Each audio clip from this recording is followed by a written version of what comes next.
สบายดีพ่อแม่พี่น้องเบิดสุขสู่คนในตอนเช้าประมาณ9 นาฬิกามันนี่บ่น้องก็ซื้ออันนี้มาฝากลุงอาจไปพี่น้องขนมกะหรี่ปั๊บบ่ได้มาหลายมื้อว่าน้องก็ติดภารกิจโอ้ยช่วงนี้โอ้ถอนหญ้าเด้อขึ้นถอนหญ้าลูกหญ้าลกยงยามนี้หญ้าหลายแม่เพิ่นบ่อยู่เด้นี่เพิ่นไปงานศพปะยะสบายดีลุงอาจ สบายดีบ่าวหนุ่ม โดยสบายดี ขัดใหญ่ทุกทานพอดีอยู่นะเป็นต่างประเทศ อืมเฮ็ดหยังอยู่ โอ้ย นั่งทำสบาย กินข้าวกินน้ำเลยบ่ กินแล้วบ่าวหนุ่ม เออ น้องยานี่แหละ แน่ บ่าวหนุ่มมาบ่ทัน เอื่อยไปใส่เอื่อย ไปเฮือนดีบ่าวหนุ่ม โอ้เพื่อนดีเนาะ ทานนี้ใกล้ๆนี่ เห็นอยู่คือว่าพี่น้องมาแต่อันนั้นบ่ผู้เสียนี่มาแต่ต่างประเทศ ลูกค้าก็ได้ยินว่าจังซั่นเลยคุณมาโดนแล้วมามันสิเข้าปีแล้วบ่ เป็นช่วงเขาเจ้าส่งมานะบ่ ขึ้นบ่สบายเลยขึ้นมาบ่คือมีความเรื่องราวมาครับ ผู้เฒ่านี่เนาะ ก็สิรุ่นเดียวกับผู้ขายนะ โอ้พี่น้องเอ้ยสิอยู่ไกลอยู่คนละทวีปคนละประเทศบรรปลายชีวิตของคนเฒ่าก็อยากมาอยู่บ้านเกิดเมืองนอน คือโดย พอได้มีญาติเบิ่งแยงดูแลตอนเฒ่าตอนแก่พอได้มีผู้เมียนข้าว กระดูกหลังกระดูกหางไว้ นี่แหละเนาะชีวิต คือโดย ยังสิอยู่ไกลก็ยังคิดฮอดบ้านเกิดคือเก่าเด้เพราะว่าผู้ใดก็คือกันของฝากเล็กน้อย ขอบคุณครับ ขนม กินขนมนี่มึงเถื่อจะอิ่มไปในโตได้เขานี่ ยินเลยครับ มันเป็นถั่วดิ มันเป็นทัวกินแล้วก็อิ่มไปในโตเลยไปจะได้บ่ได้มาเยี่ยมหลายมื้อ ก็ทรงตัวอยู่เนาะ คือตาลอยอยากนอนบ่ เศร้าแน่มาสิ ตื่นแต่เช้าแน่ยันดาบรรยากาศมันให้ เออบ รรยากาศมันให้ ดีใจนำเด้อว่าน้องเด้ออันที่เขาบอกกันนะมันบ่เป็นความจริงไงนะ เออ เออ ลูกงานก็ติดตามอยู่แต่ซั่นเนาะ ติดตามอยู่ คอยว่าสิมาแจ้งเจ้ามื้อก่อนเมื่อวานนี่แหละว่าติดภารกิจอย่างเร่งด่วนก็เลยบ่ได้มา โรงงานก็เบิ่งว่าน้องอยู่ มื้อนั้นน่ะขุดแล้วห้องน้ำเจ้าก็โอ้ย แล้วกันบ่เนาะ แล้วจังได้เมื่อกี้ก็น้ำหงเต็มป่าอยู่เพื่อนข้างๆเพิ่นน่ะโอ้ยถ้าบ่อันน้ำมันบ่สะบัดอิหยังก็น้ำมันแห้งเบิดคักแน่ยังขุดได้แบบว่าแถวพื้นที่นี่น้ำมันเบิดก่อนนะถ้าว่าเฮาขุดหม้องนั้นมันต่ำน้ำที่ทางอื่นมันก็ไหลออกมาใส่หม้องต่ำคือเก่าแล้วว่า เลย โอ้จ้ะเอาไปเบิ่งเท่านี้เห็นคันลงไปเนี่ยพี่แล้ว แต่ว่าตอนร้านพุทธเนี่ยเกือบเลิกแล้ว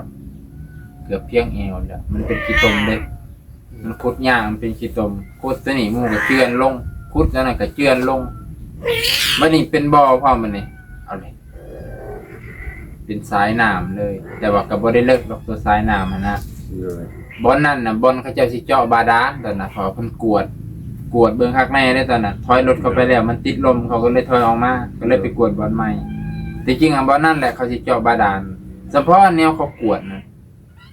กวดเขาขู่ว่ามีหนาวเขาว่ามันอากาศแบบทั้งลมมันชื้นมันเย็นเนี่ยมันสิตำหากัน เด็กกันแล่นก็หากัน พอได้คุดเห็นนี่เลย2หูเลย เลย แต่ว่าบ่ได้เลิกเข้าเดียวก็เห็นแล้วผมบ่คิดว่ามันสิตื่นปานนั้นนะ เบิดอาทิตย์นี้ก็น่าสิคุดได้แล้วแหละคันว่าเพิ่นบ่ลงมาอีก เนาะ เลย ถ้าบ่ลงมาอีกนี่ขุดได้ไหมพี่น้อง คันลงก็ลงธรรมดาได้อยู่ แต่แบบป ล ล่ งมา อย ลงมาปล่อยๆ ๆได้สิตกแบบแป๊บเดียวละหายเนี่ยได้คือเก่า โดย คิดคาด ว่า ว่า คุณบริหัสเนี่ยได้แล้ว เฮาก็สิลองเบิ่งประมาณนี่ช่วงนี้แหละจังกระทรวงเสาร์อาทิตย์ก็อยากแรงให้มันเร็วที่สุดแล้วก็สิถามลูกงานนั่นทนได้อยู่บ่รอได้อยู่บ่ รอได้อยู่บ่เนาะ ยันว่ารอ รอ บ่ บ่ได้ ได้ ก็ต้องรอนะ รอบ่ได้ ถ้ารอบ่ได้ก็ไปแหละ มันจำเป็นเนาะ โดย แล้วสิว่าเอา เข้า แบบ ป่าก่อนก็ไปแหละ บ่เข้าป่าก็ไปบ่แหละ ไป เอาคันว่าเข้าป่าคันว่าอยู่ในหันเข้าป่าได้ก็ห่วยไปตอนนี้ก็สิ ป่า เป็นหยัง ไกลบ่น้อง ถามว่าไกลบ่มันไกล ซัมบ่แยก ซ้ำมันซ้ำ แยกอันนี้นะ ซ้ำแยก แยกตลาดนี่นะมันแยกบ่อุ้งมังเลย แยกนี่ได้แยกตลาด เพราะว่านี่สำนีใกล้ๆเนาะไปได้อยู่ แต่ว่ามันก็ต้องผ่านเทียนเพิ่นแน่อะนะ โดย มันสิลำบากมองผ่านเทียนเพิ่นนั่นแหละยังกลางค่ำกลางคืนก็ลุงอาจจะบ่ค่อยเขาดูดอก บ่ได้เข้าดุดอกเนาะ 3-4 มื้อเขาเท่านั้น ได้ฉันนะเอ้ยเพิ่นก็บ่อยู่ไปพี่น้องก่อนอื่นบ่น้องก็ต้องถามทางเอ้ยเพิ่นก่อนไปพี่น้องเพื่อความสบายใจทางพ่อแม่พี่น้อง FC จะไหนว่าไปบ่บอกบ่กล่าวที่จริงก็บอกกล่าวอยู่ไปพี่น้องหลัง ข่าว ไม้ ต้นรายการอะไรนะบ่น้องเนาะ แม่นบางเทื่อก็คุยกันหลังไม้ไปพี่น้อง เนาะ แนวนี้ก็มันบางเทื่อมันก็บ่ควรเปิดสาธารณะให้ครับผู้เฮาคุยกันหลังไม้ก็ได้ เข้าใจหรือบ่เข้าใจก็สิว่าอีกเทื่อนึง นะบ่น้องก็บ่ค่อยได้นั่นเนาะความลับบางเทื่อเฮาก็บ่ควรที่จะเอาออกมาให้พ่อแม่พี่น้องรับรู้อันแหละบ่แม่นว่าสิเปิดเผยเบิดเนาะความยุ่งยากบ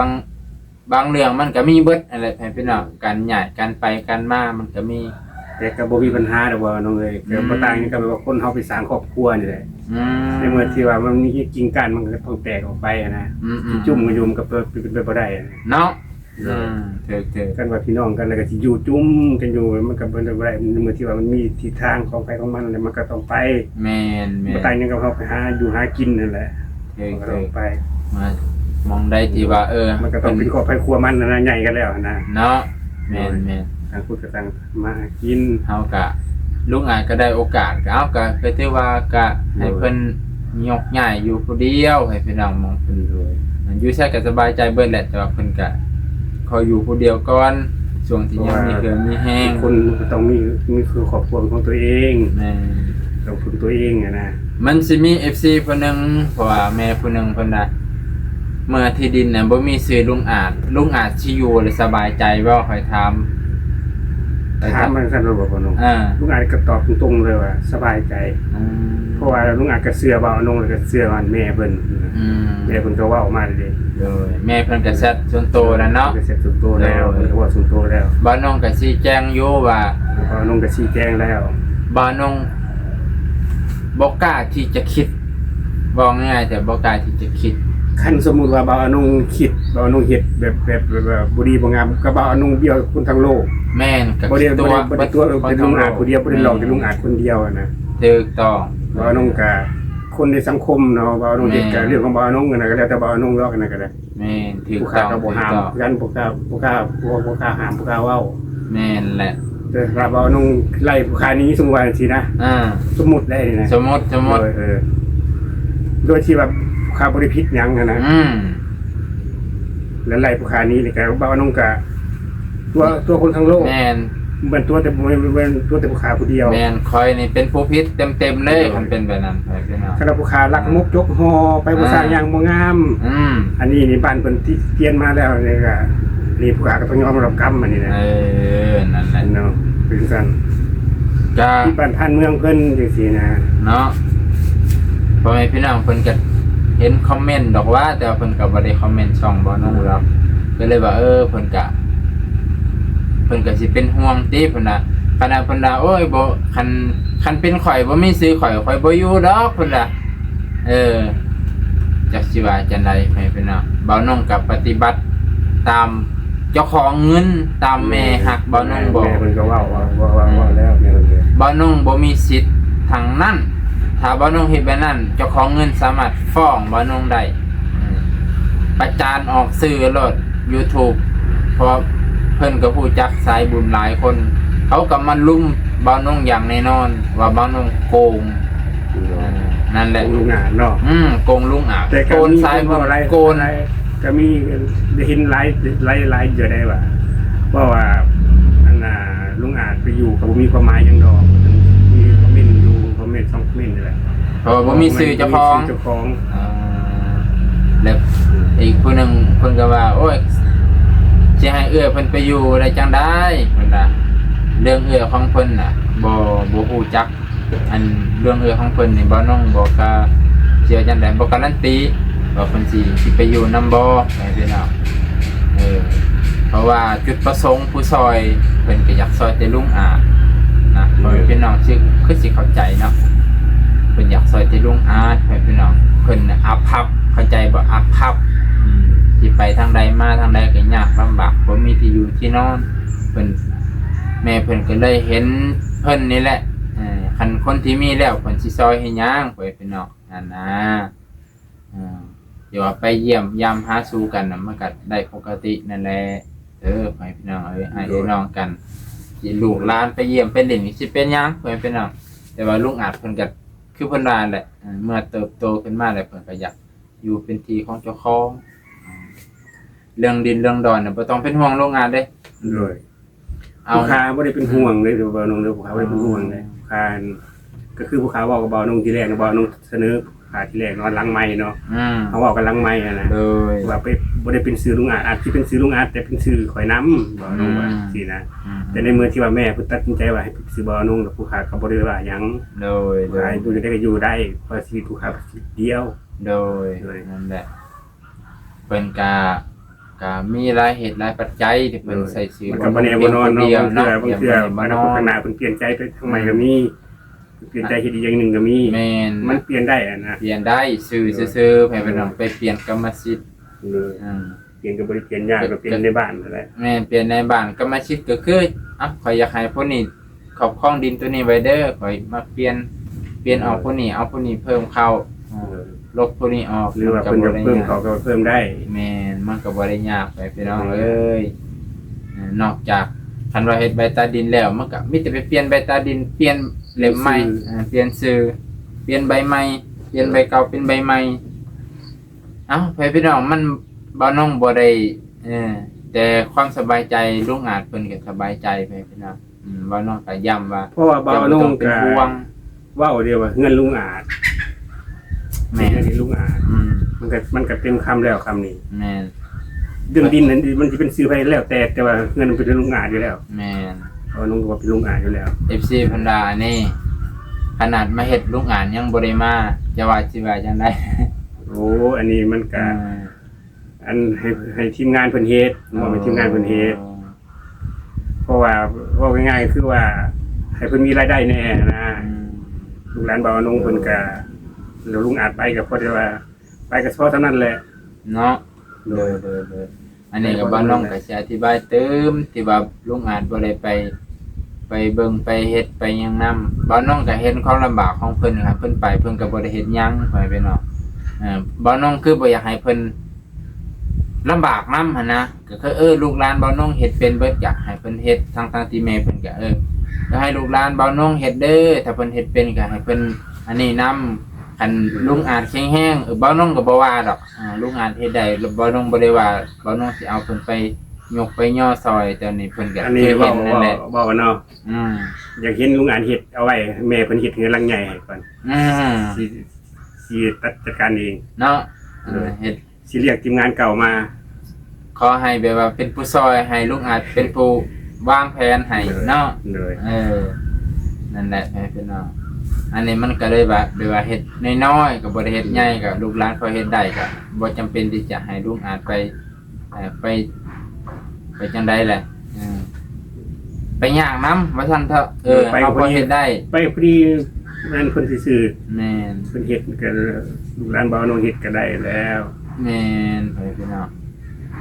เรื่องเพิ่นได้เฮ็ดนั่นเฮ็ดนี่ก็บ่ได้มื้อนั้นน่ะบ่าวน้องก็บ่ได้ขอบเจ้าที่อีหลีมือจอบาดาลก็ตื่นขึ้นมาแล้วคิดได้บ่น้องก็เลยเอาดอกไม้ดอกตอก ดอกไม้ธูปเทียนไปขอบเจ้าที่เพิ่นทีหลังเพิ่นก็สิบ่ได้หาย แล้วก็มี หยัง FC ดอก มี พี่น้อง FC หลายคนก็ถามว่าทุกงานยังบ่ได้ย้ายไปบ่ยังเด้อพี่น้อง ยัง รอ มันค่าตัวใดเอา มันค่าตัวห้องน้ำบอกน้องเพิ่นก็อยากให้สะดวกที่สุดหั้นนะพี่น้องเพิ่นก็อยากให้ลำบากไปเข้าห้องน้ำธรรมชาติ แม่น เพิ่นก็เลยว่าให้รอเนี่ยแป๊บนึงแบบรอบังก่อน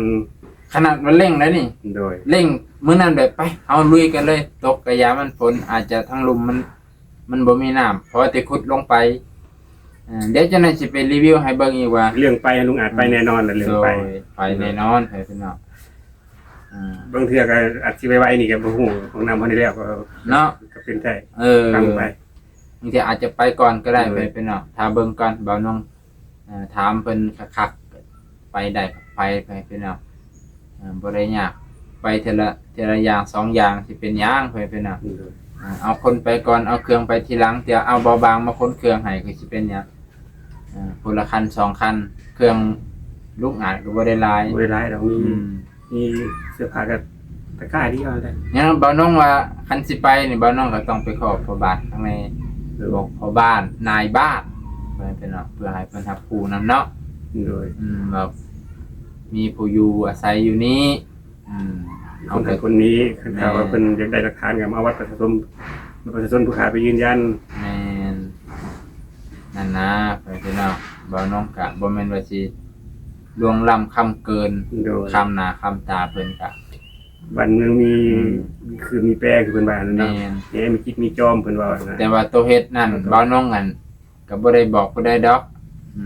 คันบ่ว่าสิสร้างในดินนะหั่นก็ต้องบอกผู้อื่น บ่ได้เฮาสร้างโลกเพราะว่ามันเป็นชื่อเฮาอยู่แล้ว เนาะ สร้างได้ เออ แต่เอาคนไปอยู่เฮาต้องบอก เอาคนไปอยู่ เขาไปอยู่เขาก็ต้องบอกเพิ่นบอกเพราะว่า แม่ แจ้งหัวหน้าตู้หัวหน้าหน่วย อืม อาจสิเขาเป็นผัวไสบ้านเพิ่นอยู่กับเพิ่นก็มีเจ้าบ้านมันเพื่อนหยังก็ เนาะถ้าเพิ่นมีเวียกมีบ้านมีเวียกมีงานในบ้านเพิ่นก็พอสิ โดย ได้แจ้งข่าวให้เฮา โดย นั่นแหละ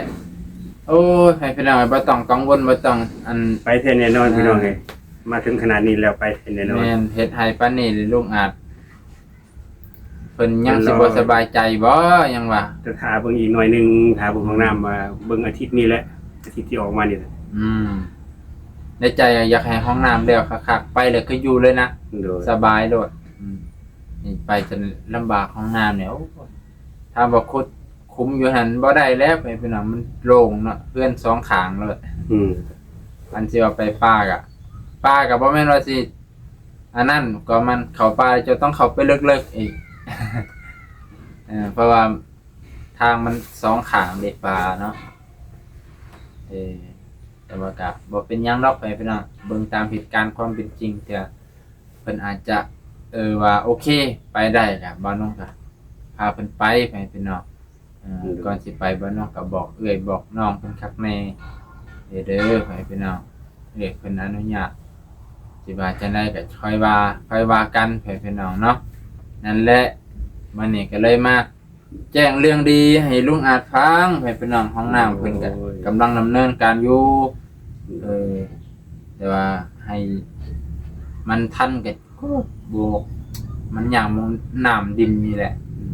ดินมันบ่สะดวกสบายถ้าเป็นยามแรงนะโอ้ยปานนี้จักว่าสิแล้วแต่ว่าเพิ่นก็เฮ็ดไว้อยู่เห็นเพิ่นเฮ็ดห้องน้ำอยู่ในเรือนของเพิ่นนะหลายคนเฮ็ดหลายคนช่วยไว้อยู่ดอกของบ่น้องน่ะห้องน้ำเฮ็ดเองแต่ว่าเฮ็ดบ่งามดอก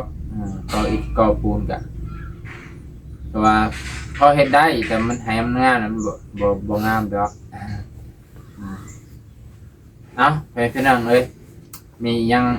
ให้กำลังใจคือเก่านั่นแหละไปพี่น้องบ่ได้มาหาลุงอาจหลายมื้อบ่น้อง 3 มื้อ 3 มื้อ 3 มื้อหรือ4 มื้อก่อนน่ะขุดห้องน้ำปึ๊บขุดห้องน้ำแล้วว่าสิมาหาลุงอาจบ่ได้มาดันพี่ชายบ่น้องก็เจ็บท้องกระทันหันเจ็บท้องกระทันหันเจ็บทุ่งน้ำดีภาษาไทยว่าทุ่งน้ำดีภาษาลาวว่าบีเนาะ บีนิวซีบี บี ปาดได้เนาะ ยังบ่ฮู้ว่าสิได้ปราบเลยจังได๋ท่านหมอให้เบิ่งอาการเบิ่งก่อนถ้าบ่ดีจังว่ากันตรงนั้น ทุ่งน้ำดีทุ่งน้ำดีอักเสบทุ่งน้ำดีอะไรอย่างทุ่งน้ำดีขุ่นน้ำมันขุ่นเลยบีขุ่นคืออะไรบีขุ่นอะไรอย่างแบบนี้มีสี่อย่างแหละอักเสบบีขุ่นแล้วก็บีตึงนี่แหละเป็นอ่ะก็เลยไปไซบ่ได้ต้องเล่นหนาเล่นหลังลำบากอยู่ช่วงนี้มรสุมชีวิตบ่น้องก็ถือว่า เริ่มท้าโถมเข้ามาแบบก็ขอให้มันผ่านเด้อบ่น้องเด้อขอให้มันผ่านไวๆซะก็บ่บุญรักษาที่ว่าสู้คือเก่าแหละใครแต่ว่าบุญรักษาเนี่ยไปทางใดขอดเขียวปลอดภัยบ่น้องกับบ่ว่าหยังหลายจังได๋ว่าอันนั้นเนาะเรียกร้องความสนใจก็ว่าให้ฟังซื่อๆนั่นแหละให้เป็นเนาะช่วงนี้เพราะว่ามันก็ติดต่อกันเด้ช่วงพอเทื่อนึงหลังจากนั้นก็เป็นอ้ายอีกเพราะว่าอ้ายผู้นี้ก็จังได๋แหละเป็นคนแบบว่าหัวดื้อหัวแข็งแน่หั่นน่ะมันก็เลยเฮ็ดให้ลำบากคนที่จะดูแลเบิ่งแยงมันมองนี่แหละให้พี่น้องแต่เป็นคนบอกง่ายสอนง่ายมันก็มีแต่คนอยากเบิ่งอยากแยงถ้ามันเป็นแล้วมันยากบัดสุดท้ายก็บ่มุมน้องชายเบาน้องคือเก่านั่นแหละแต่ละครอบครัวมันสิมีดอกผู้นึงไปเป็นเอ๋ยเนาะโดยครอบครัวนึงมันจะมีอยู่ผู้นึงคือโรงงานนี่ก็มีผู้นึงได้บ่มีผู้นึงแค่ผู้ที่โรงงานนี่แหละติดเหล้าเลยชั่วโมงนี้ติดเหล้าเลยอันนี้มันนักกว่าเราติก็คือสิฮู้กันเนาะสังคมกูมื้อนั่นแหละบ่น้องก็เลยว่าครอบครัวนึงมันสิมีอยู่ผู้นึงเก่งกว่าพ่อเก่งกว่าแม่เก่งกว่าอ้ายน้องบัดสุดท้ายก็บ่มุมนั่นแหละพยายามมันเนาะโรงงานโดยมันช่วงนี้มรสุมชีวิตเนาะบ่น้องเนาะแม่นแหละสู้ๆเด้อบ่น้องเด้อโดยขอบใจจังได้กันแล้วแต่ให้พี่น้องเฮาก็เฮ็ดภารกิจต่อกลางเว้นก็ให้เอื้อยเพิ่นไปเฝ้ากลางคืนก็เปลี่ยนกันให้พี่น้องเดี๋ยวนี้บ่แม่นคงมาแขวงหรือว่าคงมาเมืองเฮานี่คงมาเมืองเฮาก็บ่ได้ไกลดอกนั่นแหละเพิ่นก็ไข้แน่เลยได้บ่ไข้จะได้ใส่สโลมน้ำเกลือกินยาลาวก็จะดื้อเย็นบ่ฟังความเนาะแม่นต้องได้ฉีดยาข้างในใส่น้ำเกลือบ้ายังสิอยู่เป็นอยู่นิ่งๆเลยเป็นอยู่นิ่งๆเลยดูข่าวขยะมันก็มีแฟนอยากได้เจอมันกันเมื่อมันมาแล้วก็ยอมรับมันซะกลัวตามมีตามเกิดบ่นุ่งกับที่ว่าจังซั่นแหละลมมานะลุงอาจว่าลมแรงนี่บ่นุ่งลมแรงนี่มันลมฝนแรงแม่นบ่ใครว่าฝนนี่กินช่วงได้บัดนี้ลมแบบนี้ลมแรงตำเบิ่งลมนี่โยกบอกที่จะเข่าตายเป็นเนาะบัดว่าซั่นได้ตำเบิ่งมันสิบ่ได้2 เดือนข้างหน้ามันสิบ่ได้อันดูดน้ำเข้าใส่ทงมั้ยดูดน้ำใส่เข่านี่เนาะใครดอกพวกไห้ของข่อยก็คือสิแบบมันเป็นไห้แบบว่าอันนั้นนะต่ำลงคือแบบนี้แหละดูใส่ไห้เดียวกับระบายลงเลยดีคือกันเนาะสิได้เฮ็ดห้องน้ำทุกอาดแล้วไวๆเดี๋ยวเมื่อนี่แหละบ่น้องสิไปพาไปไหนเบิ่งว่าตอนขุดมันเป็นจังได๋ขุดน้อยๆนึงมันเจือนออกมามันนี่ลิออกหมดเลยลิแบบปลาตัวข้างลุมมันเป็นดินทรายเด้เอาแล้วว่ะลิจนมันเจือนจนหอดหัวเขาตายเด้อว่าหัวเขาถล่มมาหนาวอยู่แล้วขุดไก่ก็บ่ได้ไก่ดอกจากหัวกับเม็ดนึงน่ะตะกี้ว่าแม่เพิ่นว่า7-80โอ้เบิ่งดินแล้วบ่ไหวเด้อบัดนี้คันดินมันกันขุดใหม่นี่ก็ยับไปอีกบ่เนาะยับไปจาก80เม็ดมันกว้างไปเสียดินเฮาที่จริงจังซั่นแหละเพิ่นน่ะ80แต่ว่าเฮาขุดเม็ดนึงแล้วมันเจือนออกเด้ก็คือสิเอาตาม70-80นั่นแหละโดยถ้าดินมันแข็งแล้วตักน้ำออกก็คือเก่ามันออกบ่มันซึมมันออกบ่มันซึมดินเป็นดินทรายไปพี่น้องสิจบเพียงเท่านี้แล้วมื้อนี้ก็คงจะอำลาพาจากไปพี่น้องจบเพียงเท่านี้ในช่วงเศร้าไปพี่น้องบ่ได้มาหาเพิ่นก็เลยมาเยี่ยมยามถามข่าว โดย มาทำความรู้สึกลุงอาจว่า FC เพิ่นคอมเมนต์มาจังซี่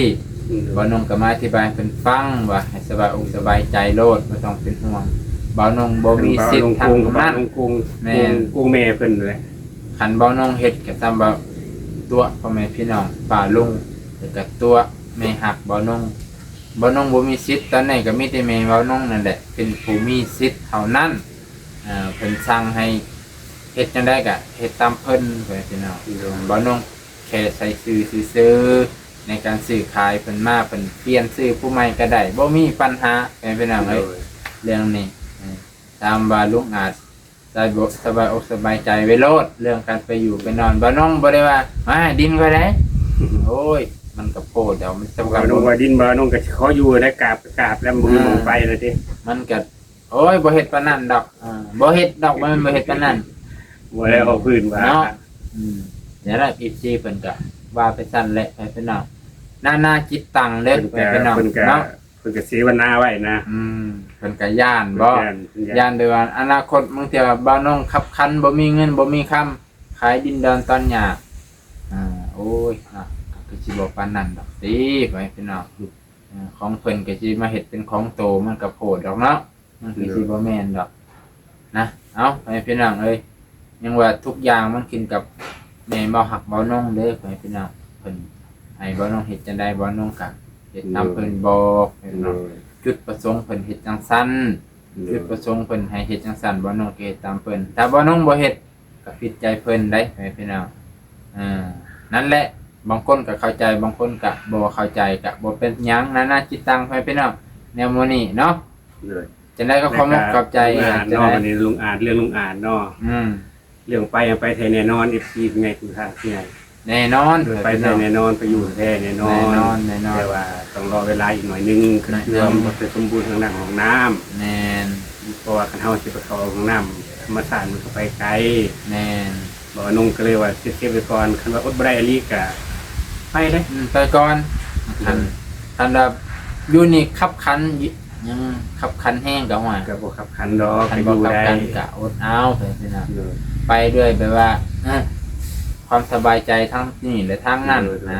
มันจังซี่อันนี้ไปพี่น้องมันเพิ่นก็บ่ได้มีปัญหาหยังกับเอื้อยดอกตามแต่ว่าอยากออกไปอยากอยู่ผู้เดียวซื่อๆไปพี่น้องเป็นครอบครัวไทมันนะ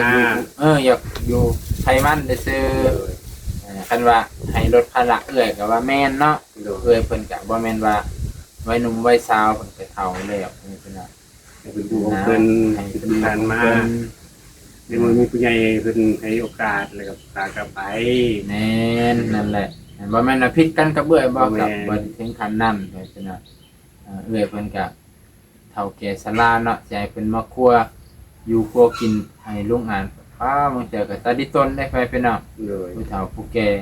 ก็คิดเบิ่งเนาะให้เพิ่นอยู่ตามสบายใจเพิ่นเนาะคือการมาของเพิ่นนะนั่นเนาะสมัยก่อนเพิ่นก็ตะกี้คือบ่คิดว่ากันว่า FC ว่าจังซี่ก็คือว่าแม่นความ FC เนาะอันนั้นเฮาก็มันก็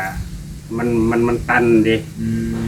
พี่น้องก็ต้องพึงกันย่ำขับคันนั่นแหละเพิ่นว่าเนาะในเมื่อที่ว่ามันมีโอกาสมีช่องทางไปแต่เฮาก็ต้องไปโดยถูกต้องให้พี่น้องเข้าใจตามนั้นเด้อพี่น้องเด้อตะกี้คือบ่คิดว่าซั่นคือบ่อยู่พูดอยู่ดินตัวเองว่าซั่นทางนั้นมันก็มีปัญหากันคือพี่น้องฮู้หั่นล่ะแล้วก็อยู่บ่ได้แล้วก็พอมาอยู่นำเอื้อยคนนี้พอมาพักพิงทางนี้โดยที่ว่าเฮาผู้ใหญ่เพิ่นเห็นดีผู้ใหญ่เพิ่นเห็นเฮาลำบากเห็นความลำบากเฮาเพิ่นยื่นมือมาซอยโดยให้โอกาสเฮาแล้วก็ตู่เจอมือเฮาก็ต้องรับเฮาอันนี้ก็ได้โดยเข้าใจตามนี้เด้อพี่น้องเด้อตามนี้แหละพี่น้องต้องเข้าใจนำกันจังได้คลิปนี้จบเพียงเท่านี้ขอขอบใจขอบพระคุณพี่น้องป่าลุงเบิดสุขคนสบายดีให้หมดก่อน